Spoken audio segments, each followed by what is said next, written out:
Total na rin nga akin yan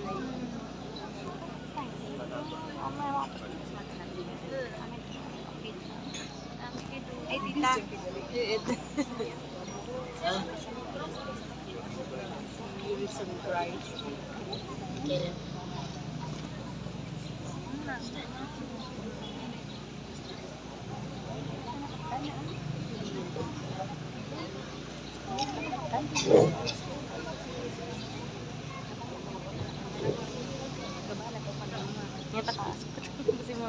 Resplandor sang grasya, sa karon dumilag, sa bugos nga mundo, amo ang gumuo.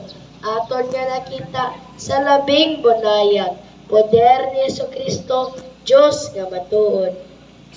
En todos los años ginaselebrar, hamili nga adlaw sang resurreksyon, ang aton Ginoo ginmartirizar, sa tuwang mga Hudyos malaot sing ambisyon. Si Judas sang kausa walay iban, tao nga maluib sa iya maestro, katluan kasikapat ang kabilihan sang aton manluluwas na si Jesucristo.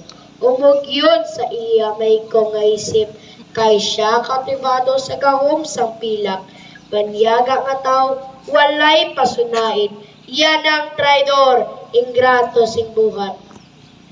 Rosa nga kamili, bilithon nga Maria. Iloy nga nagantos sang mga kasakit, bangod kay Judas nga alibyoso. Ang iya maestro, iya pinagtangis.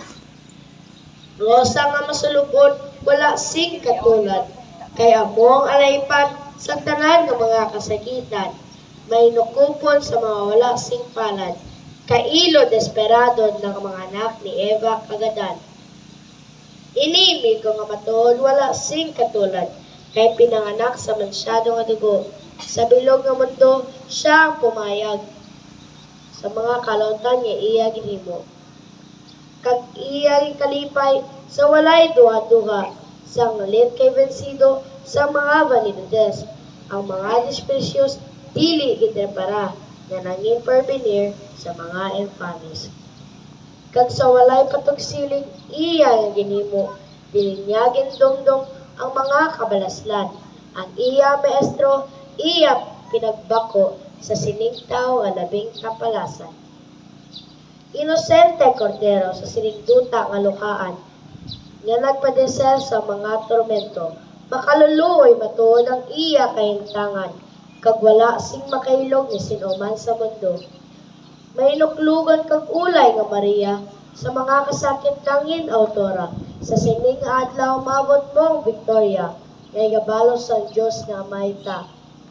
Nagambahan ang mga angheles, kutob sa ginsakpan sa pagka-imperatriz, nagsinggit sila nga Viva Victoria sa mga infames.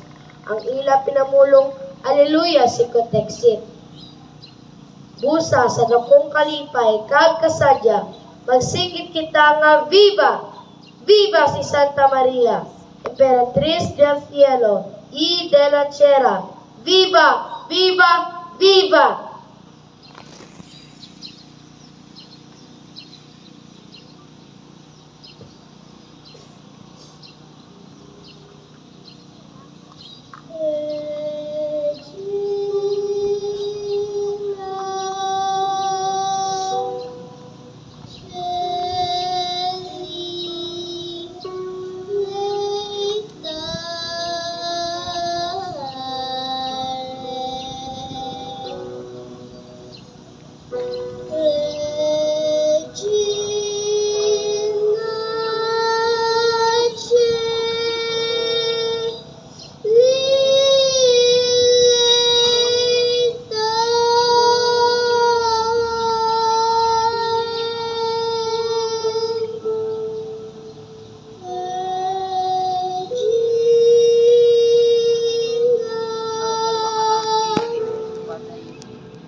Alleluia.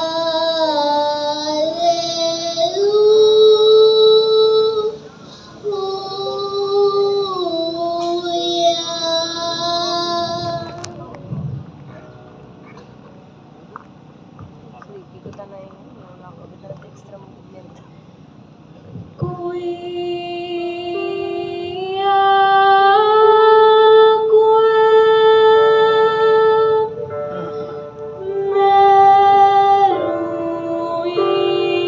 meruisti portare.